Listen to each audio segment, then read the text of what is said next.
Hello, this is Reverend Don Lewis coming to you from the beautiful metaverse. And this is Midday with Reverend Don. Welcome, everyone. And as you know, if you follow Midday with Reverend Don, if you type your comments or questions into whatever platform you might be watching on, they'll show up here in my chat room and we can talk directly. And today is Thursday. When I first started this program, I was going to do interviews on Thursday, and we're expecting to do an interview today with Ed the Pagan, Ed Hubbard, who is particularly relevant to our subject today, which is Correllianism in the 1990s. We started talking about this yesterday, and we'll continue talking about it today. And hello to Ravenwolf in the chat room. Good to see you, Ravenwolf. Paganism or Correllianism in the 1990s was very heavily influenced by projects that Edward and I were doing together. We talked about some of them yesterday. And hello to Deb in the chat room. It's good to see you, Deb. And we'll be talking about more today, I'm sure. One of the big ones was the Pagan Leadership Conference. And we talked about that a little bit yesterday. We talked about several different magazines, including the Roundtable magazine. And the Roundtable really was a lot of fun to do. And if you remember the things I was saying about Correllianism in the 1980s, these really became very relevant in the 1990s. Because all of those things that I had learned working with different magazines in the 1980s, I applied to things like the Roundtable magazine in the 1990s. And these were relevant tricks for putting that kind of thing together that you only really knew if you'd ever done that sort of work. And the Pagan Leadership Conferences were very, very memorable. And they brought people together in a way that that before it happened, they thought was going to be a high-pressure political type of context, but was actually a very low-pressure social type of context. And this allowed people to talk in ways they might not otherwise have talked. In those days, I think for a lot of those groups, they only saw each other at events where they were representing themselves politically, and not necessarily so much on personal terms. It depends on exactly what year we're talking about, but a lot of times this was the case. They were in very different parts of the city, and when they got to come together for the Chicago Pagan Leadership Conference, it gave them a chance to come together as people, while also representing the different groups that they were involved in, but come together as people. And the Pagan Leadership Conferences were, I think, at least initially, a very positive thing. Hello to Antonio in the chat room. Hello to Melanie in the chat room. It's good to see you both. And hello to Raven in the chat room. It's good to see you. Raven says, happy full blue moon. And yes, it is, isn't it? It is a full blue moon, and one with 7 different planets in retrograde. It's a very interesting time. And we'll see where it goes in the future. And hello to John Phillip in the chat room. Good to see you, John Phillip. Some of the interesting things that we talked about in the Pagan Leadership Conferences, in addition to what was already available in the Chicago community, we talked a little bit also about what makes a leader, how to head a group, how to move forward in working with different projects. And hello to Sir Ebony in the chat room. Good to see you. And these were subjects that were very important toward building a community. And most of the things that we did in the 1990s really were built around the idea of building the Chicago community. And Ravenwolf says, I believe being a leader includes being selfless, passionate, and patient. Well, yes, those things are all certainly true.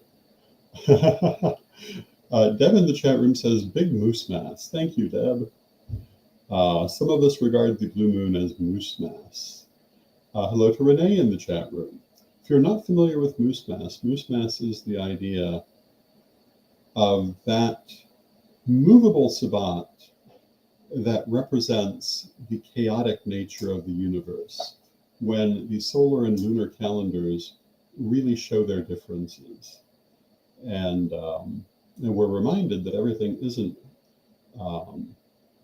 a single, always sensible system.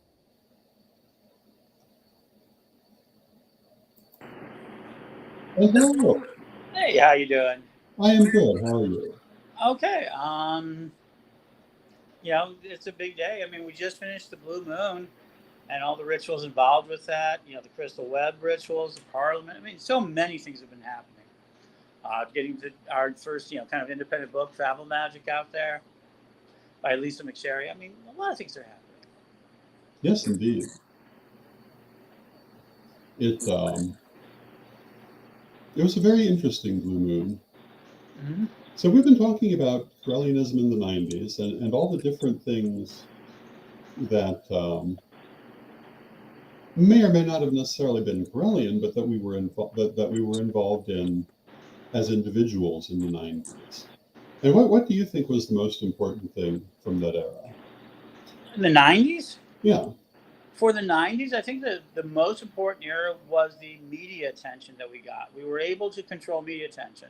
I mean, in the 90s, I got really well known for, people don't realize it. Well, you were part of the Wiccan Pagan Press Alliance of the 80s. Yes, I was. And what happened was you had magazines like Green Egg, which was read by Oberon and Morning Glory Zell, and they raised all those energies. And there were a lot of magazines, Sage Woman, and Niven, who's still at it today, doing Sage Woman and a bunch of magazines. So we started seeing ourselves in more mainstream places. But also, we started getting news stories. I mean, today we just are so disdainful of news stories and the amount of media we get. But in the 90s, it was everything. We would risk anything. We were on the Christian Broadcasting Network with Mike, who ran Sea Priestess, the store. That's true. I mean, that sort of thing. So I think media attention was the number one thing. And the beginning of what I would call magical entertainments really started to take hold. Yeah, the interview on the Christian Broadcasting Network was particularly interesting because everybody was warning us not to do that it would be a horrible disaster. Mm-hmm. And in fact, they turned out to be just as positive as they could be. Oh, absolutely. I mean, people were afraid of the press. I mean, the biggest thing that was, we still had the satanic panic happening. We still had residuals of it. And the internet had not fully come in. In 93, we had this thing called Earthlink at the Parliament. It was relatively new. We used Your Voice magazine, which is out now, was like newsletters. Our version of the internet, or our commentary, would put on small pieces of paper, and somebody had to type them up and typeset them. You literally went from, our projects literally went from hand-copied, hand-typed. We would buy those little squeezy, I don't know what they're called, but they're like the little letters you would put on there to make paragraphs, to make sentences. To, by the time the magazine ended, over like 100 issues later, you would be doing it fully on a word processing system. That's true. Mostly. And then you still had to tape and paint in the pictures. And today, when you do your newsletters, there's not a moment's piece of paper other than if you want to check on things to do so. That's true. And they, you distribute them faster, quicker, and more. We were happy to get 300 copies out, and to change the community. So if anyone wants to know, what are things to save, all these old magazines that were around, you may be holding one of the few copies that exist anymore. That's true. So you saw this huge input of magazines and that sort of transition to cyber. I think that's a very important point, because it was really during that period in the 90s that the internet became a thing. And one of the things we often talk about is Rosemary Fletcher's reading for you. Yeah. And by the end of the decade, it really was quite clear what that actually meant. Right. And for people who don't know, 1992, I was really into doing psychic work and things like that. But more importantly, as always, I think I've always gone to creating platforms for people to practice their arts and skills. And there was a great psychic by the name of Rosemary Fletcher.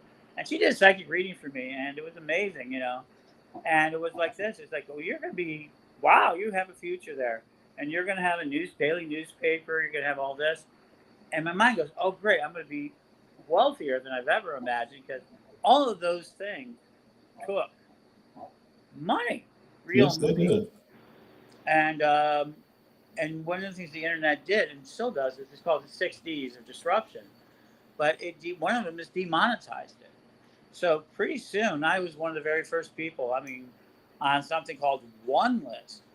And then by 1999, at the Problem of the World Religion, I was able to send out emails as newsletters, as a daily newspaper, to literally over 10,000 people. Yes, indeed. And so that became a very difference. I mean, I've dealt in very large numbers of contacting people and giving people information. I still, to this day, this may reach a couple of thousand people by the time it's done. That's And true. it won't be. And so I think that the 90s represents the last real leg of what I would call linear or local paganism as your primary source. For me, I was a member of the Temple of Sacred Stones. I got my training through there. Most people don't realize I've been in the community before I was a Correllian. I was involved. I got my Gardnerian initiations. It would take me, 20-something years before I would get all of them. But I was a Gardnerian in the city, and they did it only because there was one of the few public groups that actually announced their existence. They wanted to gain members. Yes. And the 90s was really setting the getting out of the broom closet, moving into the house. I think that was the biggest energy. And then another thing came up, and I think this is where I had probably one of the itching very kind of that, people say, oh, no, he's about to tell something. It's kind of a disclosure. What would be called, I would call it the clergy standard fights. Let's talk about that. I mean, in the 90s, as we emerged into the media and emerged into who was and was not allowed to kind of present us, I was a big voice. I became a big voice. I became a noisy voice. So big is a wrong word. I became a noisy voice. I kept talking. I talked to the media. I did study groups at stores. I did a magazine along with Don. I worked with others, and I was noisy. My voice wasn't that big yet, but it was noisy. I did radio. That gave me a bigger voice. So I was very noisy. We were becoming more. I was trying to get out of the closet, move through the house, and get into the streets. Yes. I was more concerned about being in the main street than I was anything else. And I think that was a very important part of it. But I think also that was the last time that the local groups were more powerful than national groups. And the clergy standards were starting to be established. Circle Sanctuary was beginning really in earnest their training of clergy. And today, I still think it's one of the best traditions of one of the best ways to get high-level clergy standards that you need. I mean, if you want to be working in the prison systems and a lot of the education systems and the college systems, I do think that Circle, which began that, is very good for that, very necessary for that. Oh, yes. You saw also COG, Covenant of the Goddess, which I have less love for, and I think they were trying to set a standard of witches and decide who was going to be witches. They also want to set the minimum clergy standards. And a lot of them wanted to equate themselves to Christianity. And I think that's a real truth. And I think that's that. And I was a paralegal at the time, working for some some really important, so Sain and Epstein. I mean, Carol Sain and Epstein was the name of the law firm that I worked for. And they were involved with a lot of things. And I asked them about this idea of clergy and clergy standards. Now, our office had a lot of Jewish lawyers. It had a Catholic lawyer. And religion was not allowed to really be talked about in the office. And that wasn't not talked about, but we were lawyers. We didn't care about religion. Your religion is your personal practice. But from a legal standpoint, they finally gave me the answer. And this is very important. This has always been the standard that we have established for the Correllian tradition, and I've helped a lot of others. All a clergy member is a legally recognized quasi-official government assistance, meaning they were allowed for the longest time to acquire and to access their community on their behalf and also keep records for them. So that's why baptismal records, birth certificates, baptismal records were so important. We're allowed to be there at birth. We're allowed to be there at death. A clergyman's word on a death certificate, or saying this person has passed away, when we did not have good record keeping in the United States, when we didn't have it, was very important. Marriages, till to this day, this is a very powerful part of being a clergy, that you can perform marriages, you can enter hospitals, and you can enter prisons. Yeah. How did you get legally recognized? Well, you formed a church. And because of the First Amendment and the way it works, as soon as you form a church, they were allowed to do that. That was a big argument early on. I mean, you can have a church, a house church, and still not be legally recognized. No, doesn't mean you're not allowed to worship, but it is about this idea of the quasi-governmental official. And that means you had to form a church, and that's a not-for-profit. Different states have different rules. Almost all of them are based on this.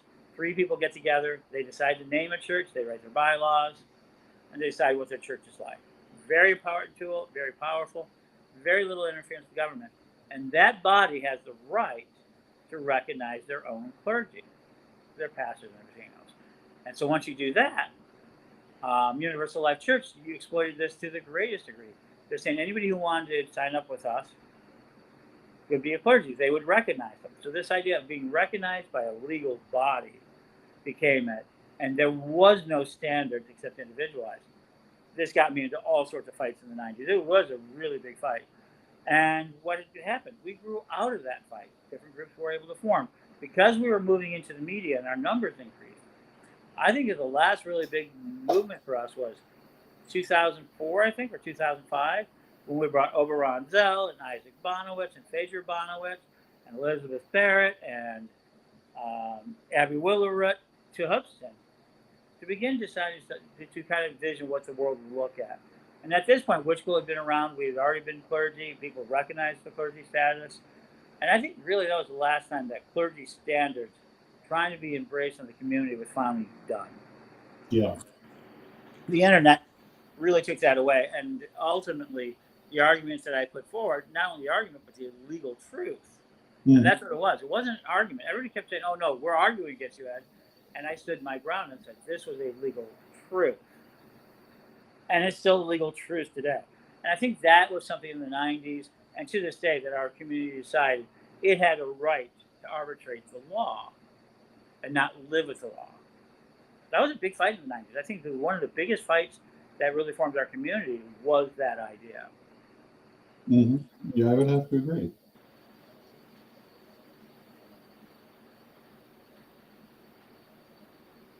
So,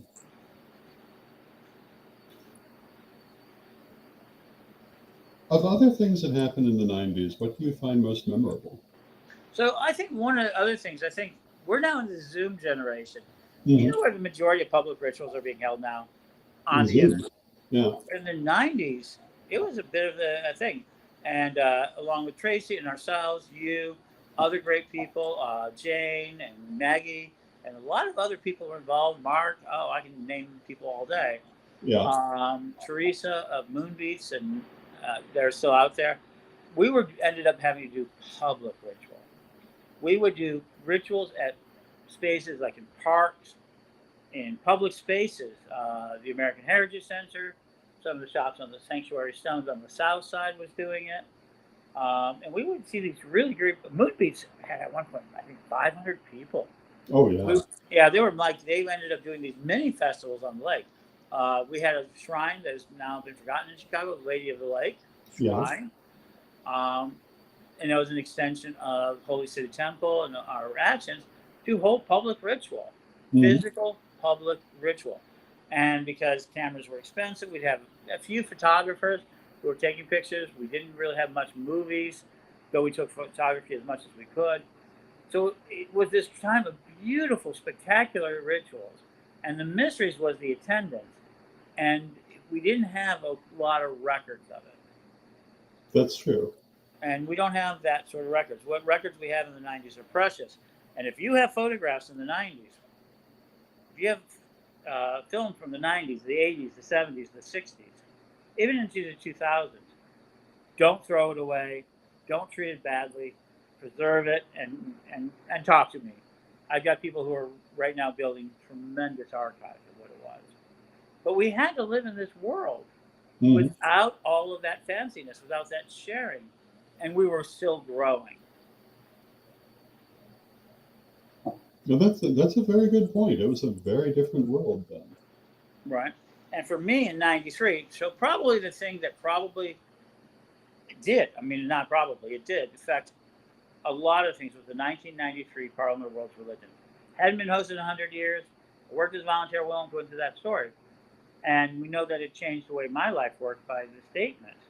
But it also helped, like Phyllis Brott became really into her own. And she's been working that. She was a program chair. She's been a trustee. She's everything at the Parliament. She's really grown into that very powerful woman. But in 93, she was fighting for the right for us to be even represented.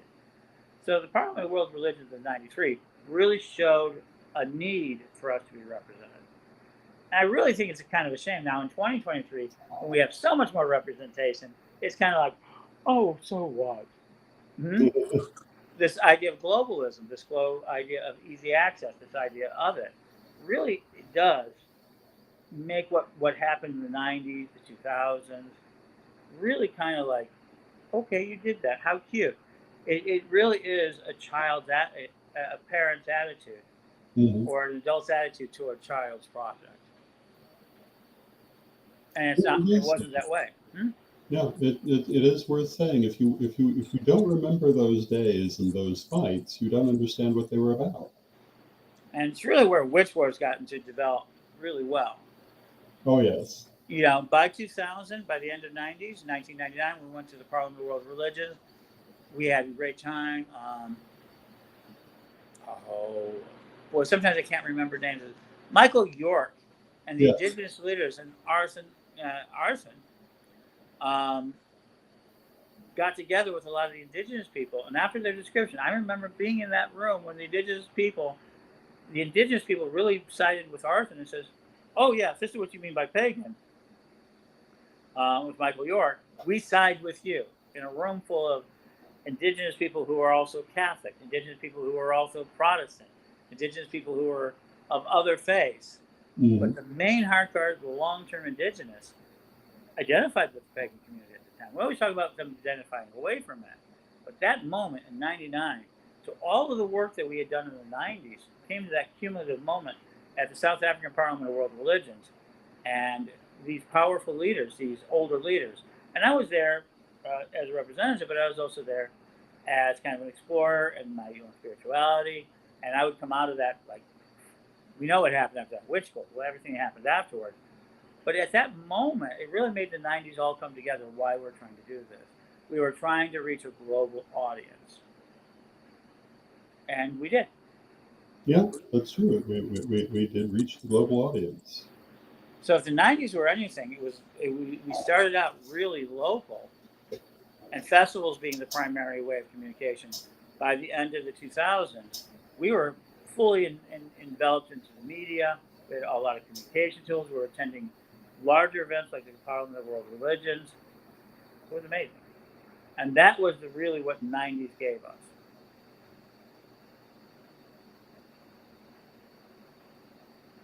So as we look back on the 90s, is there anything that you miss from that era that we don't have now? You know, I do miss the coffee shops. I do miss the meetups in a way. The internet has made it easier to meet up, and I speak to a lot of people. I was a young father, so it was a way for me to get a babysitter in, to go out. Sometimes I brought my kids. But I guess I do miss, and I hear this, I do miss those moments. And I miss the old festivals of the 90s, the street fairs and all the festivals of the 90s. Today's festivals really aren't what they were in the 90s. I wish they were, and I wish they were more, and they're different, and they're important, and they're Mm-hmm. crucial. But in the 90s, they were the places we met up. They were the long parties. They were that sort of thing.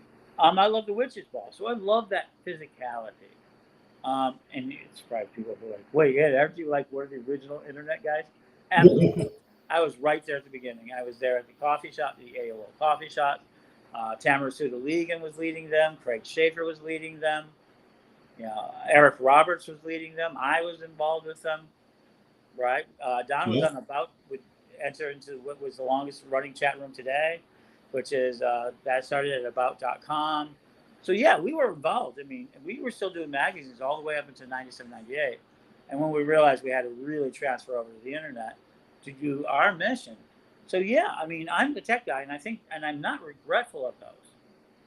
You'll say, do you regret that? No, not for a moment. But I do miss that sort of ability to interact. I mean, Yeah. the Pagan Leadership Conference, I don't think I would host one physically right now. Mm-hmm. Why would I? And I did the Global Summit right before Parliament of 2018.